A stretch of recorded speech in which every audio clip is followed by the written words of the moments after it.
d'être là, bienvenue. Ouais, on a un peu sur la donc pour vous recontextualiser rapidement ce que c'est Révolution Intime, c'est un projet qu'on mène pour la 5e année déjà, donc avec Charlotte et Clément. Et donc l'idée de Révolution Intime, c'est qu'on collecte plein d'histoires de vie, de grands bouleversements, tous les moments un peu avant, après.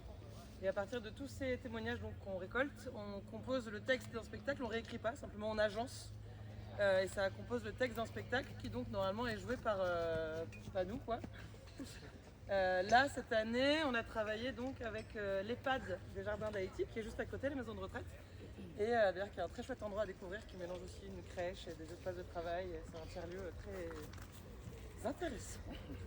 Et donc on a travaillé avec eux et avec l'EPID de Marseille, le centre EPID de Marseille. L'EPID, c'est une structure qui s'occupe d'accompagner des jeunes qui ont entre 17 et 25 ans sur de la formation, de la recherche d'emploi, de l'insertion. Voilà. Donc dans les deux structures, on a collecté plein de super témoignages. Et donc c'était normalement les jeunes de l'EPID du coup qui devaient jouer le spectacle. Voilà, sauf qu'en fait, c'est là que ça devient plus compliqué. C'est qu'en fait, on n'avait pas du. Enfin, l'EPID est une structure qui est assez tentaculaire et pleine de choses et de groupes et de machins. Et on avait un peu mal géré les plannings. Ce qui fait qu'en fait, on n'avait pas capté, mais il y avait des jeunes qui passaient leur CFG. Et puis en fait, il y avait aussi la section 4. Pardon, le CFG, c'est l'équivalent du brevet des collèges. Voilà. Et puis il y avait la section 4 qui était en séjour de cohésion en fait sur la moitié des jours de création, ce qui fait que du coup voilà. Il y en avait aussi qui passaient leur JDC, c'est la journée d'appel citoyenne. Puis il y en avait qui passaient leur code et qui l'ont eu. Et puis il y avait aussi des gens qui passaient des tests militaires, parce que souvent ils partent sur les métiers de l'armée, de la police, tout ça. Et puis en fait on n'avait pas capté non plus. Mais c'est que le vendredi matin en fait ils ont la revue des chambres de 10 à 11 parce qu'après 11h15 ils ont le rassemblement avant de partir en week-end parce qu'il faut quand même qu'ils prennent un peu de temps libre. Sur de détails, ouais, voilà. Du coup, ça fait que pour là, on s'est dit qu'en fait, on allait plutôt partir sur un format scène ouverte, voilà, plus simple à organiser. Et puis surtout, en fait, comme Clément est musicien, on s'est dit, c'est bien. Pas qui pourra jouer de la musique. Voilà. Du coup, en fait, on va commencer peut-être Charlotte, Clément et moi par vous donner à entendre quelques extraits des témoignages qu'on a récoltés donc à l'EHPAD et à l'EPID pour vous donner un peu la teneur. Allez.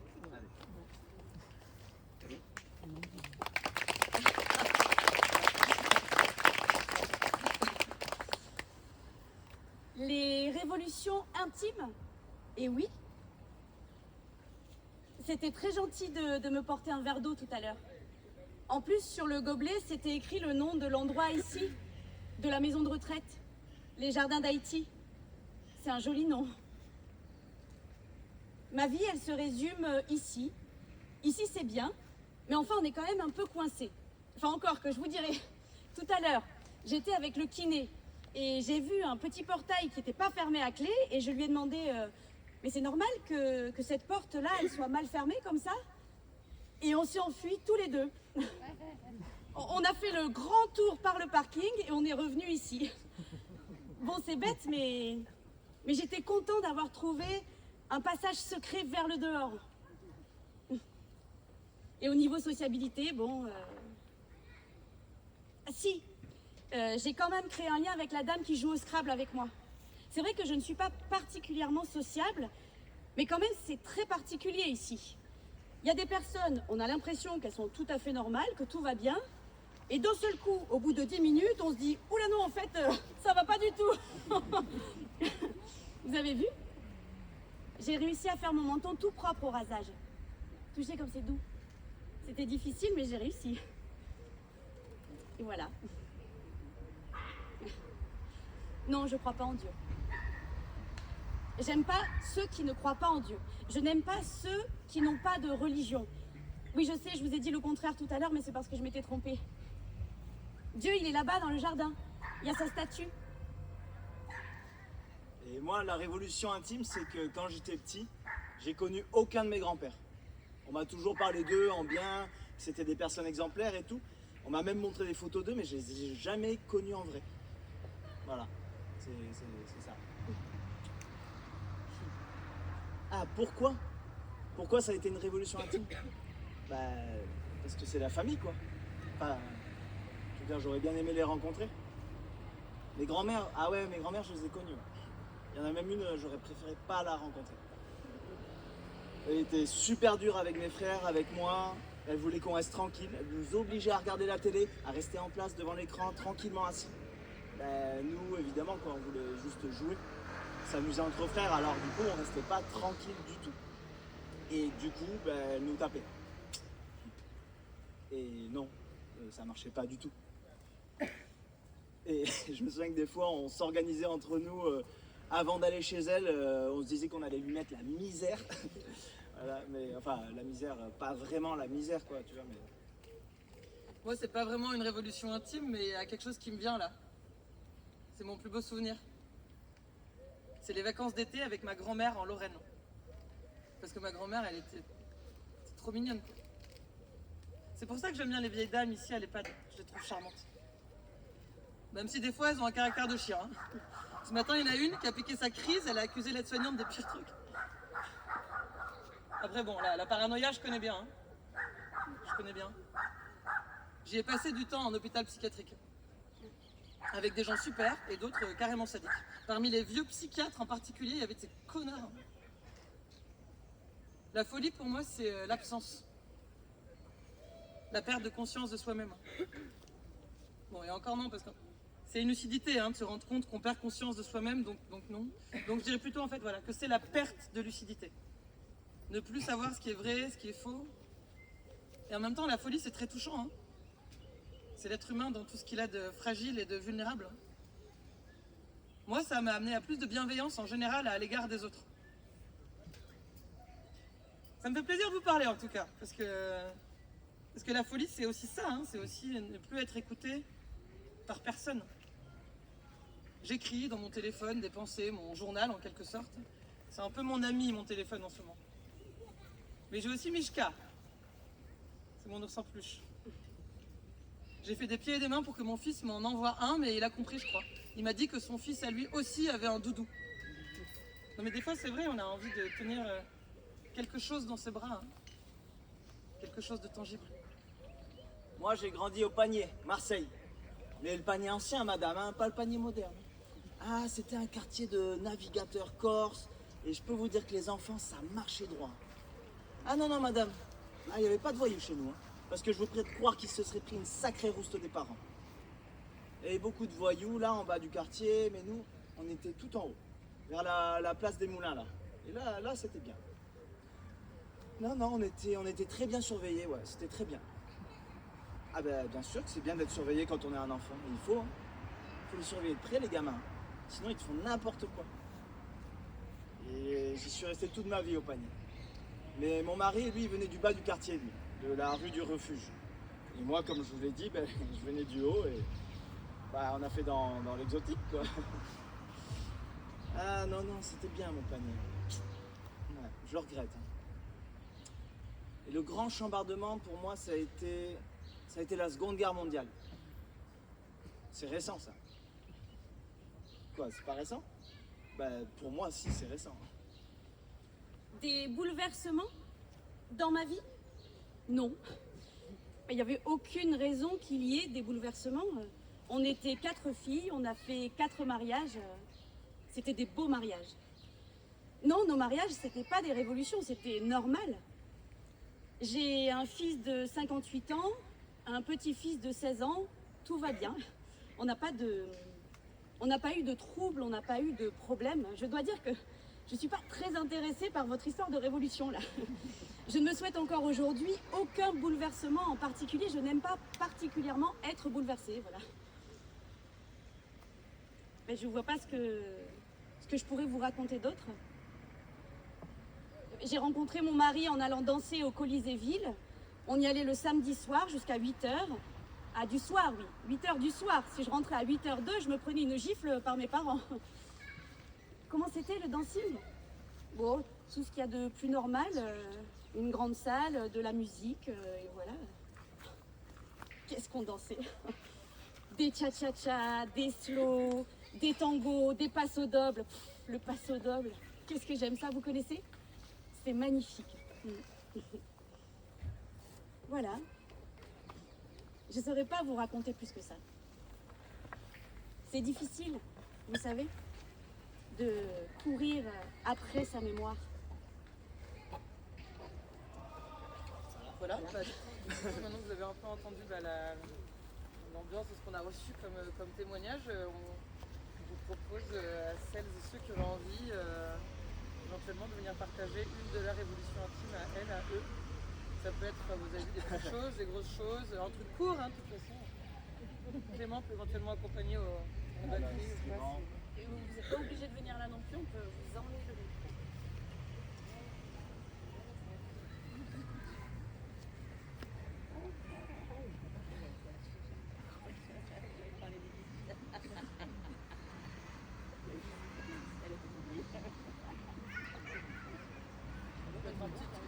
Ça peut être un truc aussi important que la nôtre. Ouais, Comme tu veux. Bon, non, oui, non, bon. Comme Je ne dirai pas le nom de la personne, ou alors, si elle veut. De la musique, tu nous Non, ça va, merci. Ça a un moins de gueule que... Mais d'ailleurs, il y a une soirée qui s'appelle Circulation, d'une meuf de Lille qui fait ça. Et du coup, elle invite plein de gens à parler d'un truc qui a changé leur vie. Voilà, je sais pas d'où ça vient, mais c'est un truc qui est important. Du coup, c'est une histoire en plusieurs étapes. En gros, j'ai participé à une émission de radio l'été dernier qui s'appelle Coco, mais je suis pas sûre qu'elle existe encore. Et on était au Vidéodrome et on s'est mis à parler d'archives. Et voilà, et en gros, il y a une personne qui est ici et qui a parlé des archives en disant c'est trop bien les archives, franchement, allez-y parce que c'est climatisé.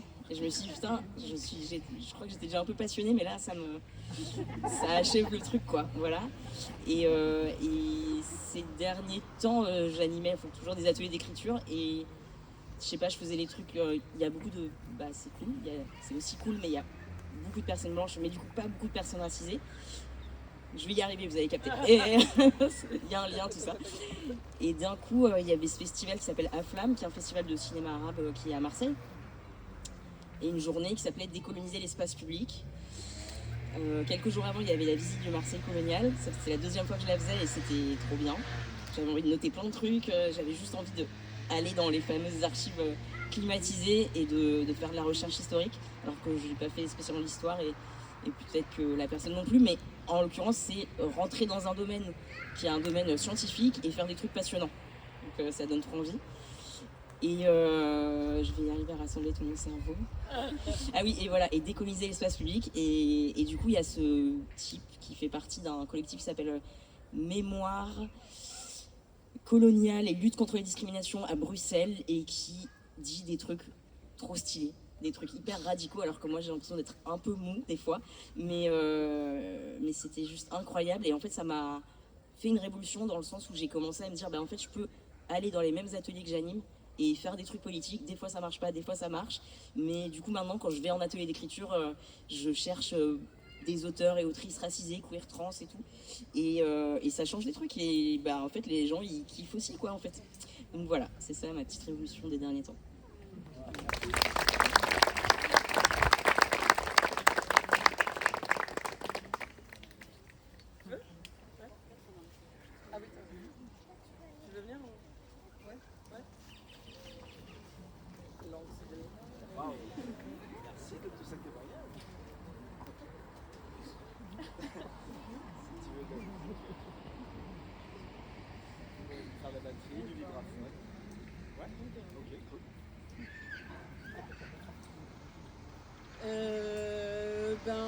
Moi, ma révolution, c'est que je me suis rendu compte que rien n'était facile, en fait, dans la vie. Et là, ça va mieux, mais j'ai passé 1 an et demi seule dans ma chambre, je faisais rien du tout. Dès que j'avais un truc de prévu, je l'annulais au dernier moment. Je remettais toujours tout à demain. Et je pense que ça a commencé à la séparation de mes parents en avril 2023. En plus, c'est moi qui ai dit à ma mère de quitter mon père. Et je lui ai mis un ultimatum, je lui ai dit soit tu quittes papa, soit c'est moi qui quitte la maison. Et mon père, c'est quelqu'un de mauvais, l'alcool. Et ma mère, moi aussi, m'a déjà frappé. On a essayé de mettre de force dans une clinique de désintoxication en 2020 et ils s'est enfui. Après, on ne peut pas forcer les gens à se soigner s'ils n'en ont pas envie. C'est malheureux, mais c'est vrai.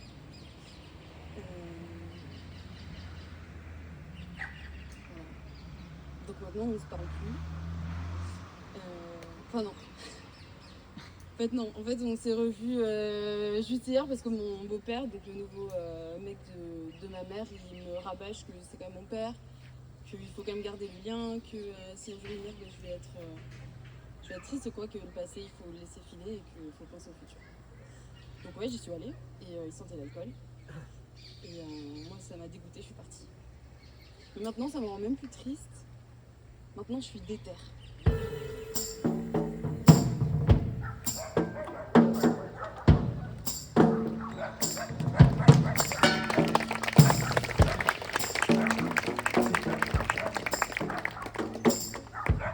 Je vais faire mes trucs.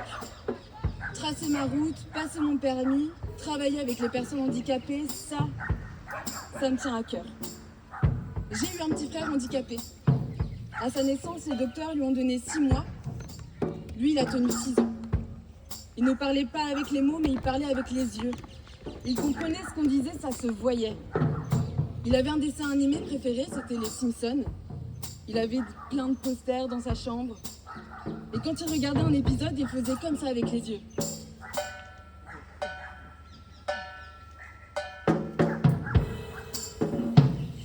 Ma mère travaillait beaucoup. Moi, j'étais tout le temps avec lui.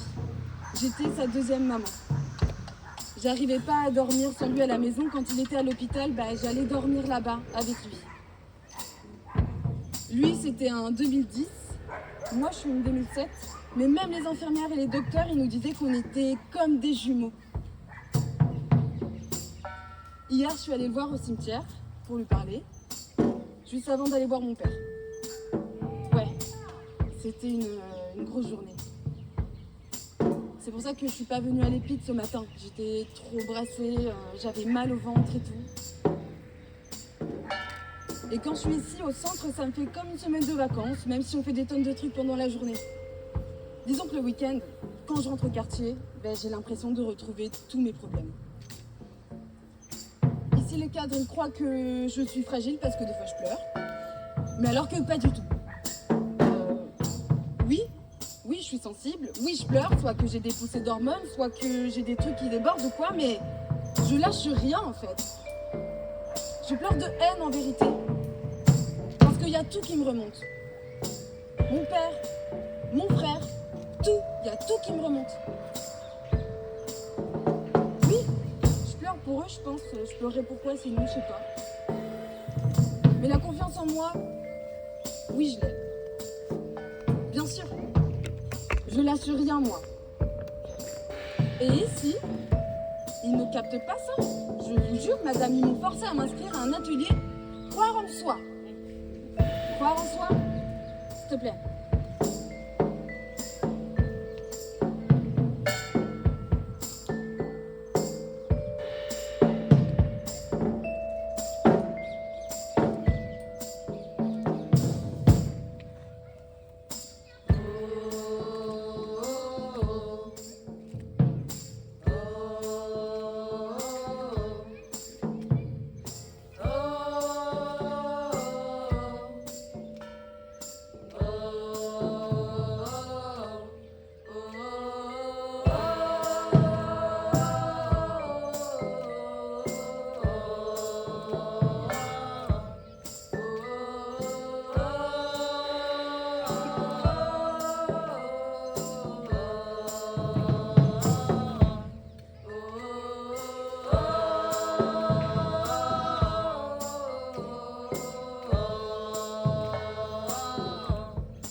Je ne peux pas m'exprimer. J'ai eu un AVC.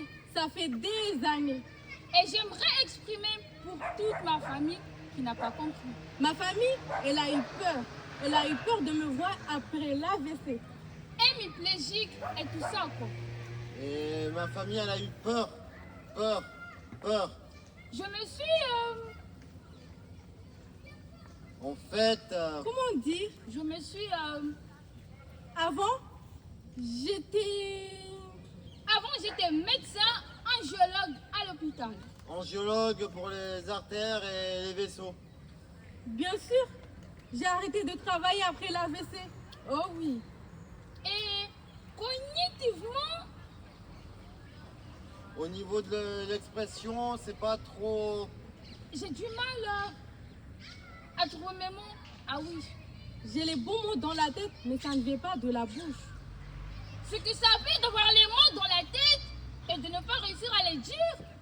Chier. Chier. Voilà, ça j'arrive à le dire. Mon dernier fils avait 3 ans et demi quand j'ai eu mon AVC. J'avais la villa à Mazar. J'avais plein d'amis médecins. C'était la belle vie de la bourgeoisie. Oui, c'était très sympa. Oui, j'avais des thunes. Ah oui, oui. J'avais un cabanon à Sormiou. Et la bringue, et la mer, et la bringue sur la plage. Il faut vous rendre compte que j'ai eu ça pendant très peu de temps. Parce que mon AVC, je l'ai eu quand j'avais 30 ans, 31, non, 34 ans. La baignade, le paradis, le bateau. C'est ça qui a surtout été dur de renoncer à tout ça. C'est très spécial, vous savez. De ne pas pouvoir. Exprimer, Alors j'ai honte. Je ne peux pas. Comment dire? là, on parle entre nous. Je sens qu'on a le temps. Mais en groupe, ce n'est pas...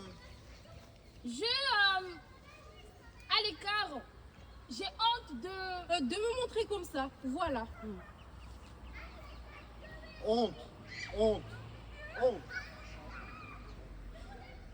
Que je fasse une quoi? Une psychothérapie? Ah non, non, non. Moi je suis Le mot, Le mot... scientifique. Je suis une scientifique. voilà. Et la psychothérapie, c'est pas le mot qu'elle a dit là. Si j'avais su qu'il allait m'arriver ça, qu'est-ce que j'aurais pu faire de différent? Bah rien. J'aurais rien fait de différent. Moi, j'aimerais parler de mon entrée à l'Empire. Valentino, come here please.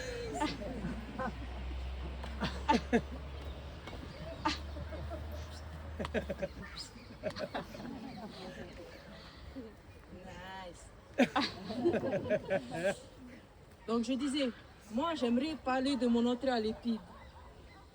Ça m'intéressait de venir ici par rapport à mes parents. Voilà, c'est ça. Ça m'intéressait de quitter le foyer familial. Je suis retournée habiter chez mes parents à mes 18 ans. Avant ça, j'ai été 5 ans au foyer. J'ai été en famille d'accueil aussi à un moment. Mais c'était pas trop ça. Au foyer, ça allait. Et le choix de retourner chez mes parents à ma majorité, disons qu'à la fois j'en avais envie et à la fois j'en avais pas envie. C'est toujours en balance, vous savez, entre la tentation de la vie de famille, le rêve et la réalité. Au début, ça se passait bien. Mais évidemment, c'est jamais si simple. Hein. Le truc, c'est que mes parents me demandaient tout le temps de l'argent.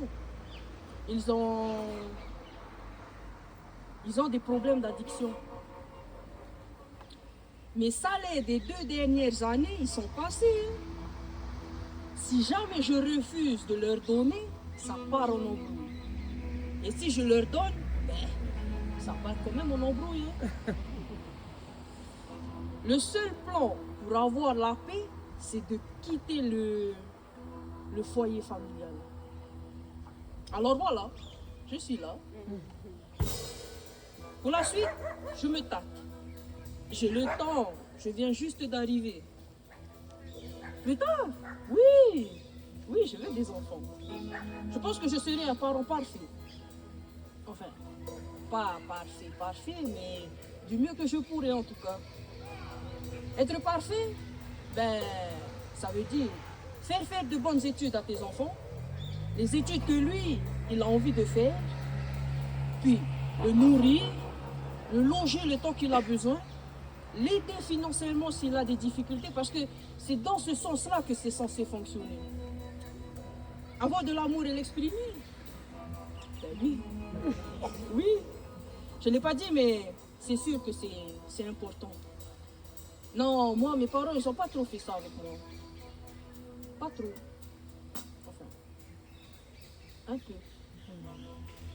Sur mon menton, là? Non, c'est pas un tatouage. C'est la cicatrice de mon accident. J'étais en scooter, et là, paf! Je me suis pris un bus. C'est la visière de mon casque qui m'est rentrée dans le visage. Le seul tatouage que j'ai, c'est un cœur sur la poitrine avec des flammes. Celui-là, j'ai réussi à me le payer moi-même, avec l'argent que j'ai sauvé. Il ne manque plus que les couleurs à ajouter dessus. Par contre, ça, je sais déjà ce que je vais mettre comme couleur. Du rouge, du bleu et du jaune.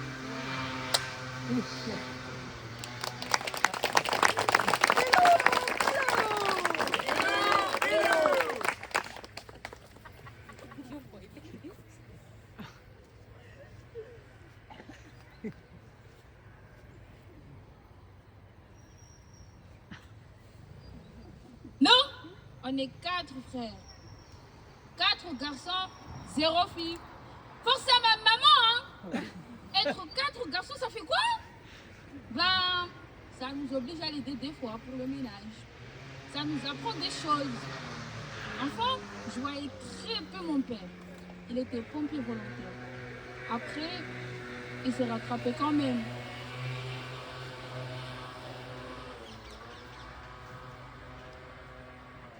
Putain de merde. Ça me fait pleurer. Ça m'énerve. Allez. Pélo.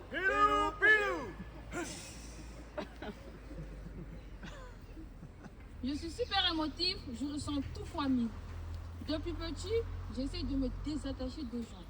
J'arrive pas à trouver ma place parmi les autres. Soit je suis trop distant et du coup, on veut plus me parler. Soit je suis trop collant et du coup, on veut plus me parler. J'arrive pas à trouver le juste milieu. Au rugby, tiens, j'avais trouvé ma place. Enfant, j'étais un petit gros. La bouboule, quoi. J'avais essayé plein de sports différents, mais il n'y a rien qui m'intéressait. Quand je suis arrivée en 6e, il y en a qui m'ont vu avec ma carrure, avec mon caractère et qui m'ont proposé si je voulais faire du rugby. J'ai essayé et j'ai kiffé. J'ai tout de suite senti comme si j'étais fait pour ça. Au rugby, on dit qu'il faut les 3 C. Le cœur, le courage et les couilles.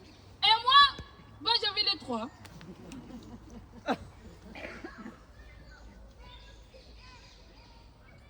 Oh, sérieux? Allez, faites un truc, là! Pélo. Bref, je jouais tout le temps. Donc, je me suis mis à progresser très vite. Je me cassais tellement la tête sur le terrain que j'entraînais l'équipe entière avec moi dans mon énergie. Des fois, quand j'étais pas dans mon mood, les gens, ils me motivaient, chacun à leur manière. Mon père me faisait mon plat préféré, spaghetti à la bolognaise, avant les matchs. Et le capitaine, il me mettait des tartes. Ah bah ça, c'est le rugby, madame. Hein? Après, attention, il y a des contextes pour les tartes.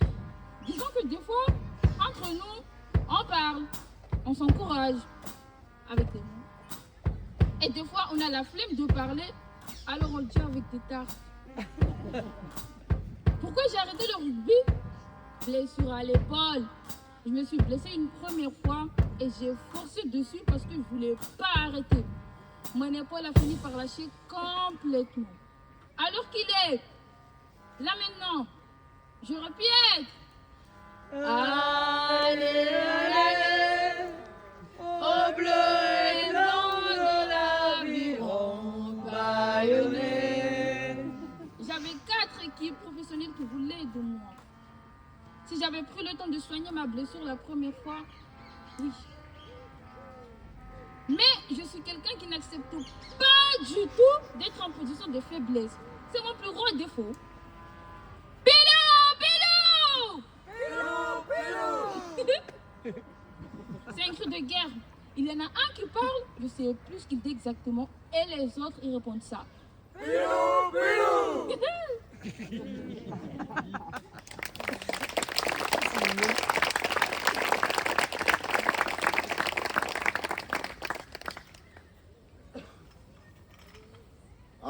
Après, j'ai eu des petits amours qui sont passés par là. Et ça m'a complètement déçu. Je sais même pas si j'ai envie de retomber amoureux. J'y réfléchis encore. En gros, c'est toi qui décides. Ouais, c'est moi qui décide si je retombe amoureux ou pas. Non, je rigole. Je décide pas. Vas-y, je t'accompagne.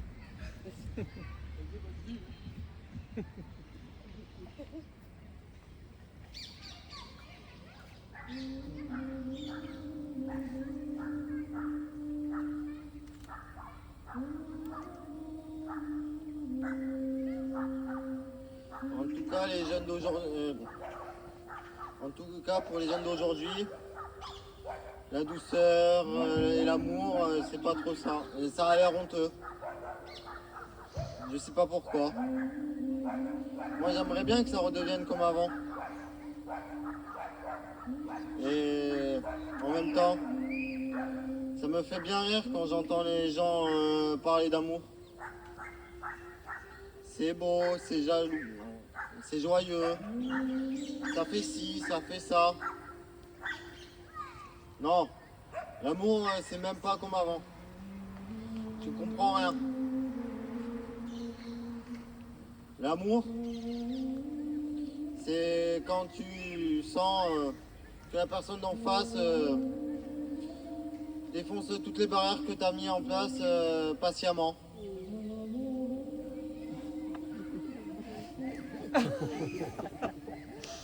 Et tu peux rien y faire pour en empêcher. C'est ça l'amour. C'est pour ça que je veux plus m'attacher. J'ai peur que les personnes partent et que je sois tout seul. J'ai peur. Si je suis seul, je me sentirai mort. Et c'est pas qu'est-ce que je veux au final. Ouais, je dis bien des choses contradictoires. Je sais, faudra que je me remette à travailler sur moi-même. À un moment donné. Que je prenne le taureau par les cornes. Mais c'est un gros taureau.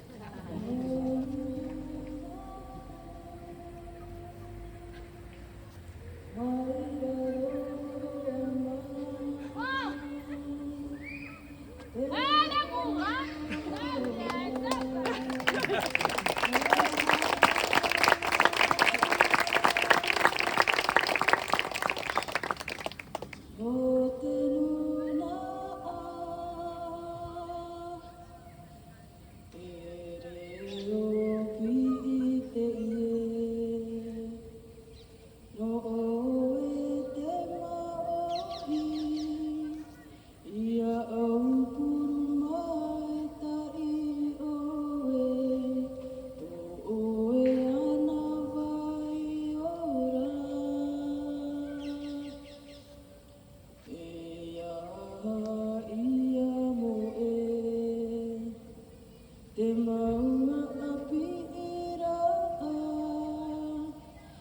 Ni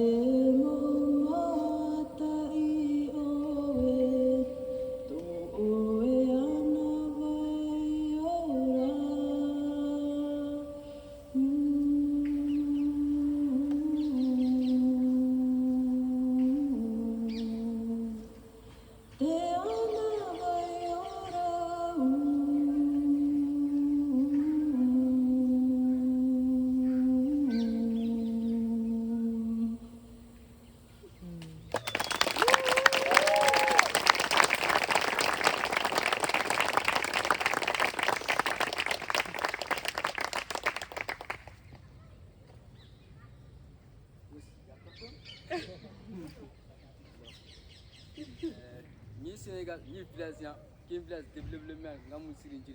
Mais tu veux que nous nous la on comprend pas.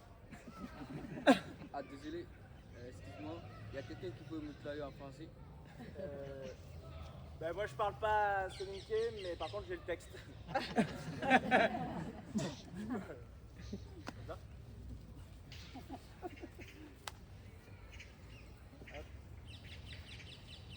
Ni Sénégal, ni village, qui est village développement.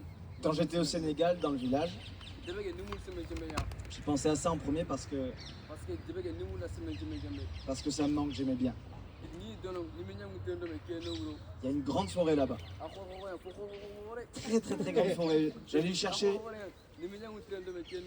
les lapins avec mes chiens. J'en avais 7 ou 8. Ouais, c'est beaucoup.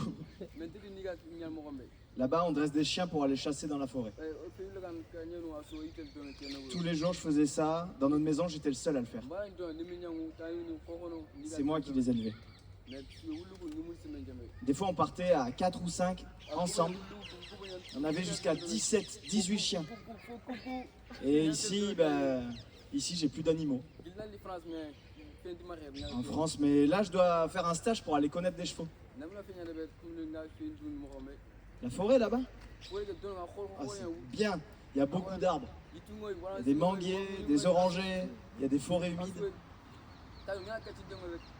Il y a même un lac avec des serpents. Il y a des crocodiles aussi, des phacochères et des canards. J'y pense souvent à la forêt.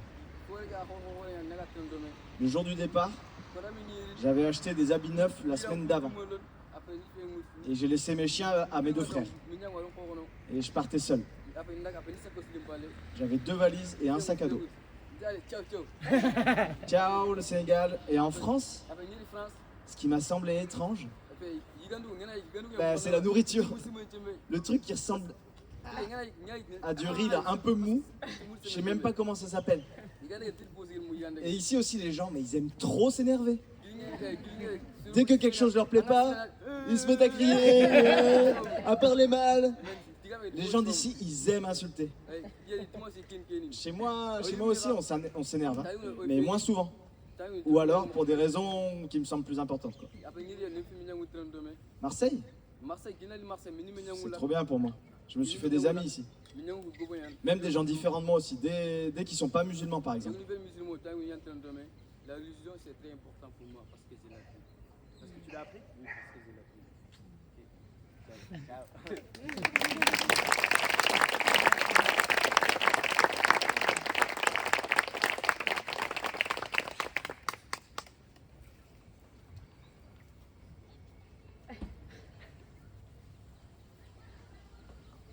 Là, j'ai 17 ans. Moi, je suis née en Bourgogne, vers Chalon-sur-Saône. Je ne sais pas si vous connaissez. Vers l'âge de mes 5 ans, ma mère a trouvé le père à mon petit frère. Et on est venu ici, à Marseille. J'ai grandi ici. Et là, la révolution, c'est que l'an dernier, on est retourné habiter dans le coin là-bas, même pas à la ville, dans un tout petit village à Blanzy-Berck. On est parti parce que je faisais n'importe quoi ici. J'écoutais les autres gens, j'écoutais plus ma mère, je manquais de respect. Je me rendais même pas compte que si je faisais de la merde, excusez-moi, ça allait avoir des conséquences sur eux. Ça a donné un mauvais modèle à mon petit frère et en plus je suis une fille. Et alors, ça change quoi? ce que ça change que je sois une fille. Bah oui. Et ben c'est pas bien. Et parce que c'est honteux. Je sais pas, moi, des fois je me sens trop garçon. Par exemple, fume le shit. C'est pas beau sur une fille. En vrai, quand t'es une fille, il faut juste avoir de la dignité. Les mecs, ils ont beaucoup de fierté, mais aucune dignité. C'est quoi la différence?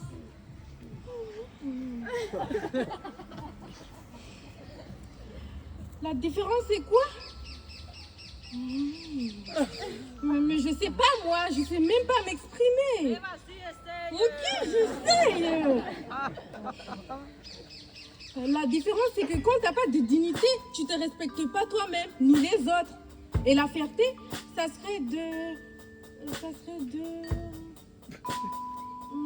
Ouais, voilà, je sais, la fierté, ça serait de vouloir avoir l'air digne.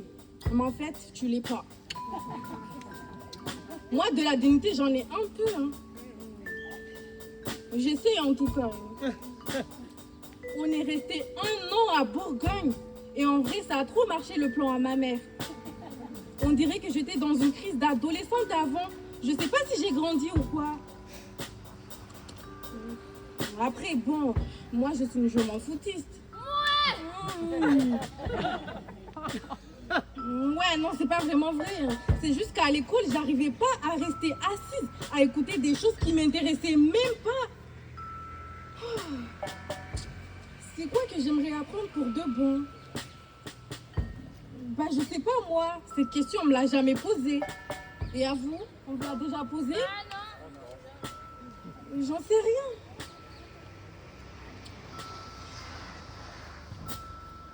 Ah si, en ce moment, j'aimerais bien apprendre à faire à manger. Moi, je crains trop les légumes, je vous jure, madame. Depuis que je suis toute petite, je vous dis la vérité, ma mère ne nous a jamais fait une bonne alimentation. Et là, mon rêve, ça c'est de vouloir avoir des bons ingrédients et de pouvoir me faire des bons plats, mais plus équilibrés, quoi. Genre des patates avec des légumes. Et voilà quoi, j'ai plus rien à dire.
Je peux raconter ça aussi. Oh, j'ai eu un accident le mois dernier qui m'a traumatisé.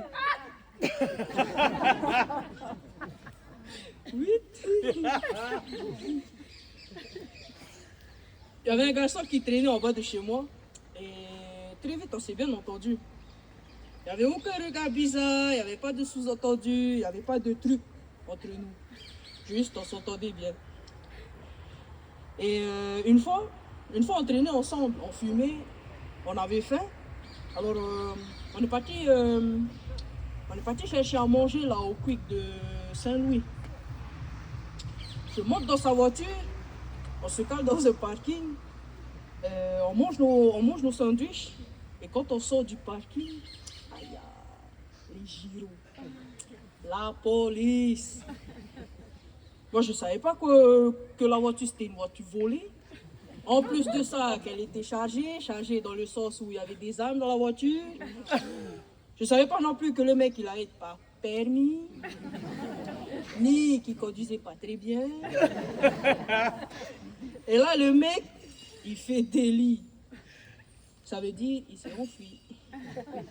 Pendant au moins 15 minutes, il a tapé. Hein. C'était la course-poursuite. Moi, je ne savais pas quoi faire. Et au bout d'un moment, là, il tape le mur. Purée. Et là, la ceinture de sécurité, elle m'a traumatisé le ventre. Regardez, je peux vous montrer si vous voulez. Oh, j'ai trop honte de mon corps maintenant. Ça fait 1 mois que j'ai le ventre comme ça. On dirait que j'ai eu une césarienne en fait. Je suis allé voir le docteur et apparemment, c'est un hématome. Vous vous rendez compte? C'est du liquide qui a fait ça. Oh, je vais devoir me faire opérer. Hein. En plus, au moment de l'accident, le mec il est sorti de la voiture, il m'a laissé toute seule, avec les flics. Moi je suis tombée par terre, je hurlais « Maman, maman !» L'ambulance elle m'a direct emmenée à l'hôpital. J'avais les côtes fêlées, en plus à l'hôpital, ils étaient trop méchants avec moi. Je me pissais dessus, ils ne me changeaient pas mes draps. Enfin non, non. C'est pas vrai. C'était une infirmière en fait qui était comme ça. Mais évidemment, c'est que d'elle que je me souviens. Quand les flics sont venus me voir le lendemain à l'hôpital, j'ai tout balancé. En même temps, moi je savais rien. Le mec, il avait rattrapé, il était dans le lit à côté de moi. Ça m'apprendra à faire attention avec qui je parle et avec qui je monte. C'est l'hôpital en fait qui m'a fait le déclic. Je suis rentré chez moi et voilà. J'ai voulu faire quelque chose de ma vie. Maintenant j'ai 19 ans. Eh ouais, ça fait beaucoup. Hein. Vous trouvez que j'ai déjà vécu beaucoup? Non, j'ai rien vécu du tout. C'est rien ça, madame. Vous savez, il y a des gens, ils ont fait 17 pays pour venir jusqu'ici. Ils ont traversé des mers, ils ont traversé des déserts, ils ont connu la vraie guerre. Il y a des gens ici, ils parlent 6 langues. Ils ont vu leur père mourir devant leurs yeux. C'est rien ce que j'ai vécu, moi. C'est rien. Bon ben voilà, hein, c'est la fin du texte. Là, j'ai plus rien à raconter, ça y est, c'est fini. Je sais pas... Yeah, c'est pas Capital, c'est Marcel bébé.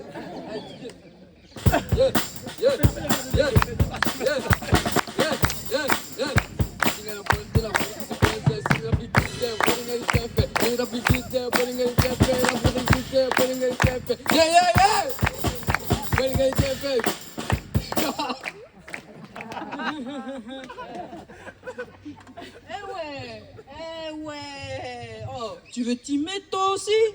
Eh ouais, tu veux bien rigoler, hein, tu veux bien rigoler. Vous voyez lui là? Il est bien entouré de tous ses instruments, il fait le malin là-bas là derrière. Oh, viens.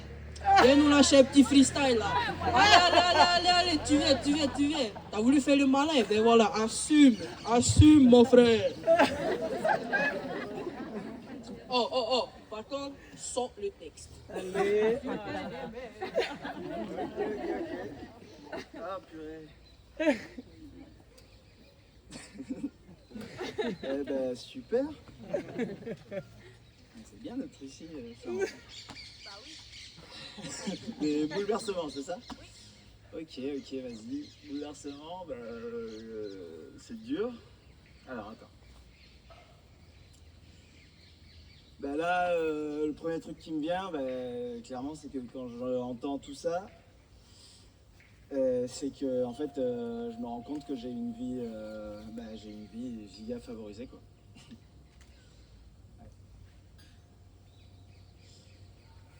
En fait, je me rends compte que c'est quand même une chance de pouvoir choisir ce que tu fais de ta vie.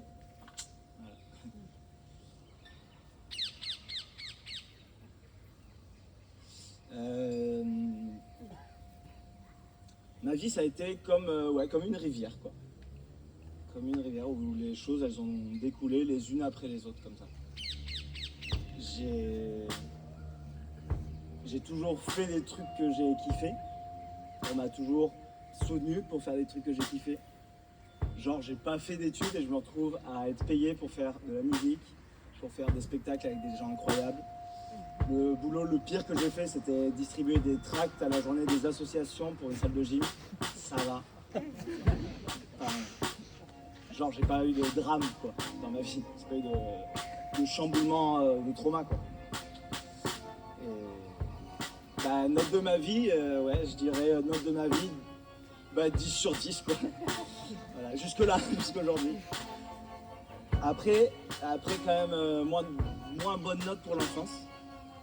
Ouais, je dirais moins bonne note pour l'enfance. C'est peut-être cette enfance qui m'a permis de vivre pleinement ce que je vis aujourd'hui. En gros, dans ma famille, on était 4 frères et sœurs. Et mon père, c'était un autoritarisme. Ce père-là, c'était... Pas de mots, quoi. Genre, on pouvait pas parler à table. Genre, si je parlais de trucs qui me regardaient pas, mais c'était interdit. Des trucs des autres, c'était pas possible. À table, on pouvait pas parler de tout ça, même dans la famille, quoi. Et c'était à un tel point que quand mon père partait pour son travail ou pour autre chose ou quoi, c'était un souffle de liberté dans la famille, mais c'était... et ma mère aussi, elle subissait ça, quoi. Et je me rends compte, je sais pas si c'est genre, c'est bien de dire ça ou quoi, mais je ressens ça. C'est que mon père, il aurait pu être violent s'il n'avait pas une femme aussi soumise avec des enfants aussi soumis. Et qu'on s'est jamais rebellé. Jamais rebellé. Ou alors de manière ultra spécifique. Genre mon frère, il était absent. Mais absent, je veux dire, de tous les moments avec mon père, il était mentalement absent. Chelou quand même. Et avec moi, mon père, il me traitait de communiste. Voilà, c'était ça le truc. Il me traitait de communiste. Je me souviens, on était à un repas, j'étais tout petit. Et je lui demandais, mais c'est pourquoi les gens, ils n'ont pas le même salaire, quoi. Je voyais clairement qu'il y avait des riches, clairement qu'il y avait des pauvres, mais je ne comprenais pas pourquoi on ne pouvait pas juste partager, quoi. Et en fait, je comprends toujours pas aujourd'hui. Ça va ? Oui.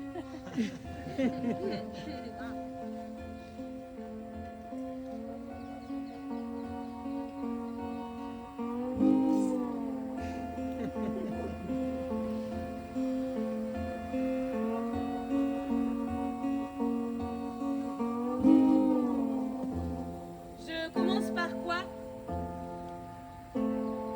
J'ai 21 ans.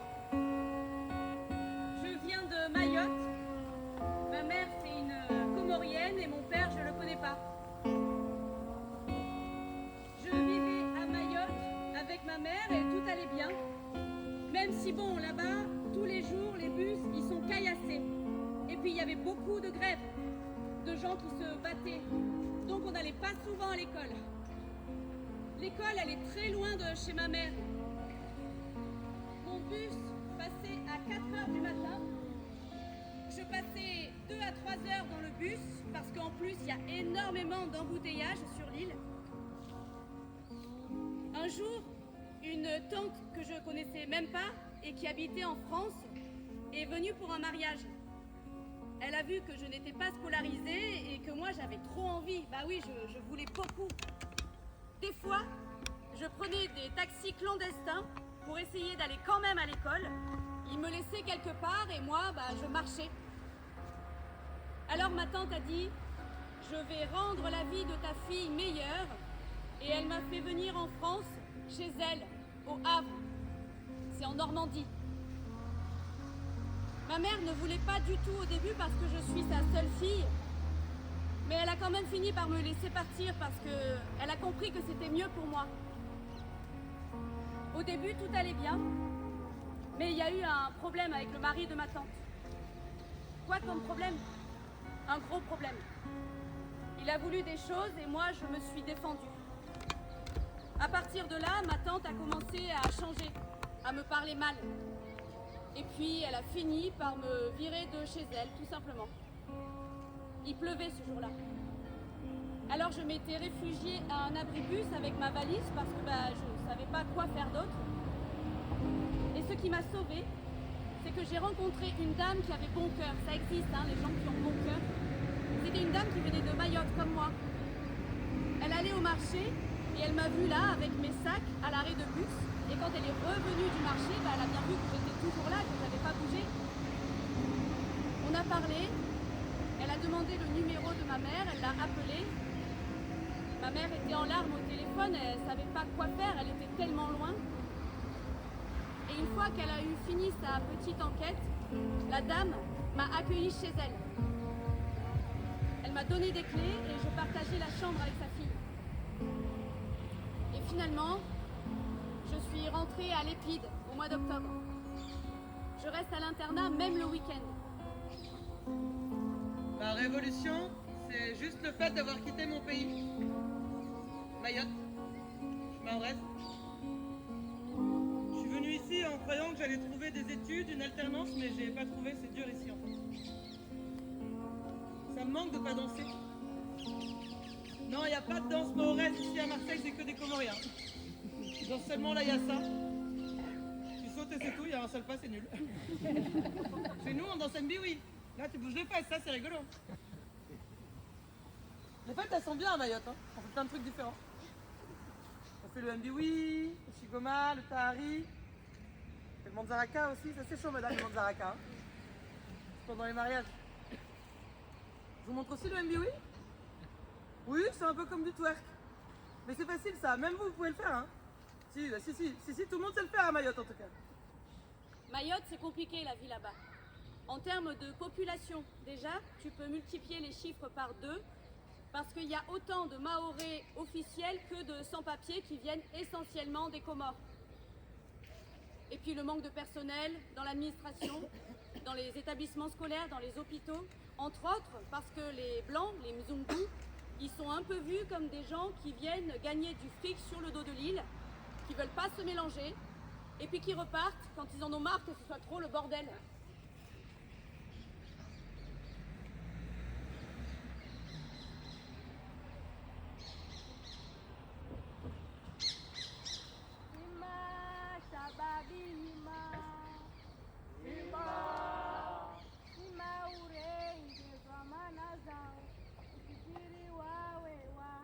Mais moi, j'ai eu des profs blancs qui ont changé ma vie, qui m'ont vraiment accompagné. Il y a une prof en particulier pour qui j'ai failli mourir. On avait gardé contact depuis mon lycée et un jour on était à la plage. Ce jour-là, il y a 2 minots, mais des minots, hein, genre 15 ou 16 ans, des jeunes Comoriens en galère qui ont voulu racketter le portable de ma prof parce qu'elle avait un iPhone 14. Moi, j'ai voulu la défendre et je me suis pris un coup de couteau là, regardez.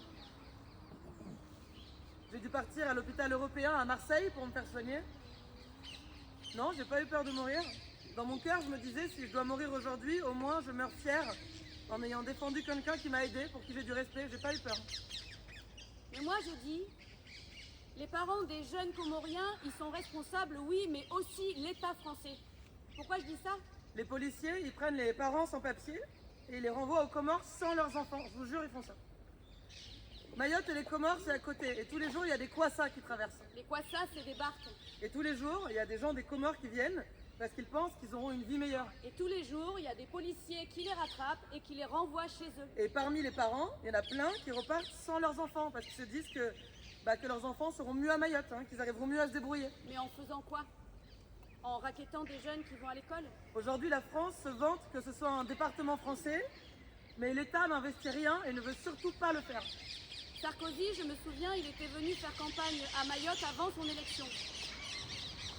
Il a acheté les votes de tout le monde avec 3 sandwichs, 3 t-shirts et 2 camions d'eau. Ça s'appelle vraiment exploiter la misère jusqu'à la moelle.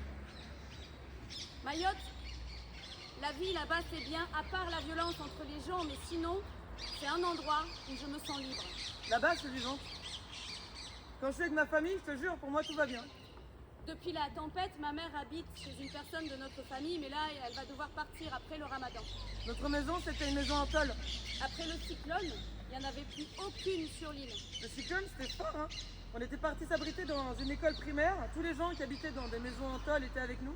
Mais c'était une vieille école et il y a un bout du bâtiment qui nous est tombé dessus. Les tempêtes, on est habitué, mais là, c'était rien à voir. Quand tu es dans le cyclone, tu entends des bruits qui font mal aux oreilles tellement ça siffle. Il y a Tu te dis que c'est la fin. Il y a tout qui tremble, qui tombe. Je voyais même plus ma mère. Tout était mélangé, elle était loin de moi. Personne n'est mort autour de nous, heureusement.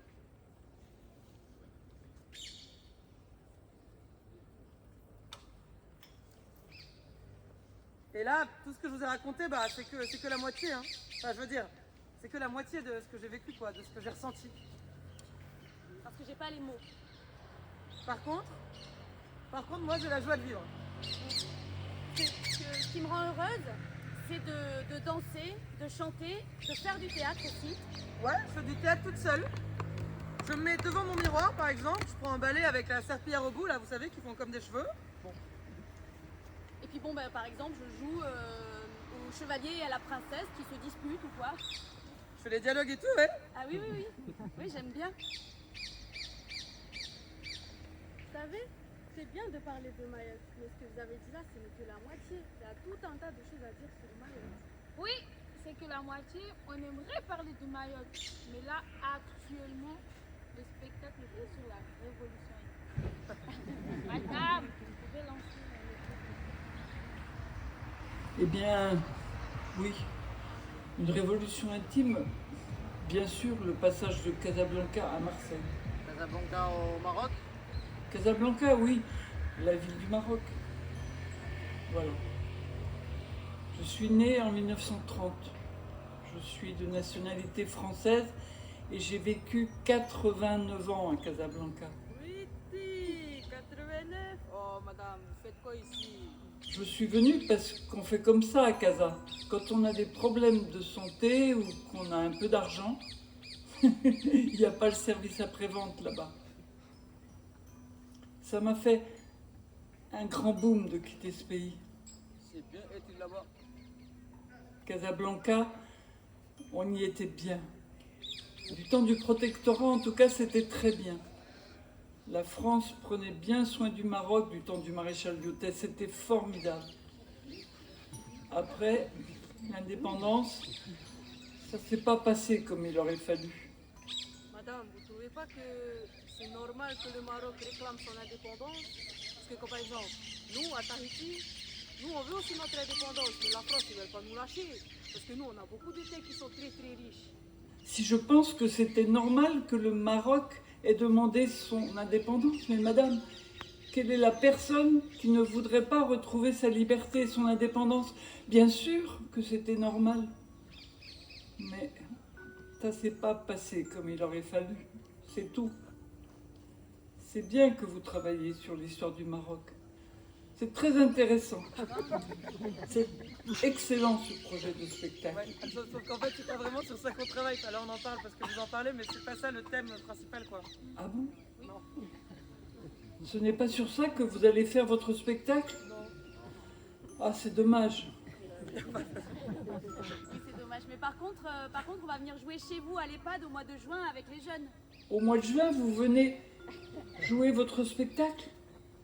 Ouais, vous viendrez? Eh ben oui, avec plaisir, je rencontrerai vos jeunes quand vous reviendrez. Ouais. Si je ne suis pas morte d'ici là. Vous savez, je suis aveugle, quasiment sourde. Très franchement, j'appelle la mort. Je suis chrétienne, pratiquante, et je suis prête pour mon autre vie. Allez. Et vous souhaitez quoi au reste du monde pour quand vous serez plus là, du coup? Au reste du monde, qu'est-ce que je souhaite pour quand je serai partie? Mais la paix, évidemment. Et que les gens et les pays arrivent à s'entendre. Je dis ça pour les enfants surtout. Ah, c'est gentil ça. Moi, j'ai bien vécu. 95 ans, j'estime que c'est bon. Je suis plus près du cimetière que d'aller danser, alors je peux bien laisser ma place aux vivants. Souhaitez-moi que ça arrive bientôt. Allez, à bientôt, madame. Au revoir. Prenez soin de vous et repassez me voir quand vous voulez. Vous pouvez laisser la porte de ma chambre ouverte en partant ?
C'est la dernière, on a joué 5 fois, peut-être pour dire très rapidement la jeunesse du truc. On a joué 5 fois, 3 fois à l'épide devant leurs camarades. C'était pas facile de faire ça, enfin c'est hyper engageant quoi. Une fois à l'EHPAD devant les personnes âgées, c'était pas facile non plus, vraiment, c'était on avait mis au charbon quand même. Et elles ont assuré. Bah, de ouf. Vraiment. Ouais. Et peut-être ça pour dire que du coup, quand même, ce qu'on disait au début, c'est quand même un peu vrai. On a quand même un peu galéré avec les plannings de l'équipe, d'où le fait qu'on soit sur scène avec Charlotte. Normalement, quand on mène Révolution Intime, on n'est jamais au plateau, c'est que les jeunes. Et que Emma nous ait rejoint. Ah, voilà, tout à fait. Mais effectivement, normalement, on a 5 jours pleins de création et déjà, c'est pas long. Là, la vérité vraie, c'est qu'on a eu le groupe entier une demi-journée. Sinon, on a fait des petits groupes par petits groupes. Et après, bah, du coup, on travaille tout le temps. Mais ouais.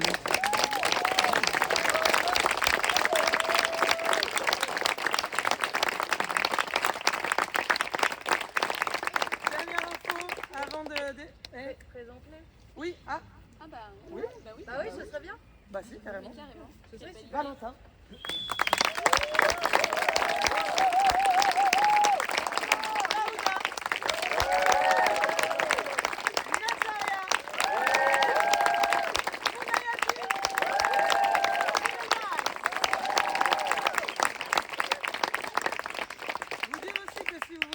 L'intégralité des témoignages, parce que c'est toujours crève-cœur, on a des tonnes de témoignages magnifiques et on peut évidemment pas du tout mettre. Donc on a fait des petits livrets, mais on n'en a pas vraiment à distribuer parce que c'est, voilà. Mais on peut les donner en PDF si vous voulez les lire. Donc il y a le livret EHPAD et le livret EPID. Donc n'hésitez pas à venir nous voir, on peut faire une petite liste avec des mails si vous voulez. Puis on peut dire à la table de régie, vous venez vous mettre vos noms et comme ça je vous enverrai les livrets. Et puis n'hésitez pas évidemment à parler avec elle. Voilà. Merci à du public.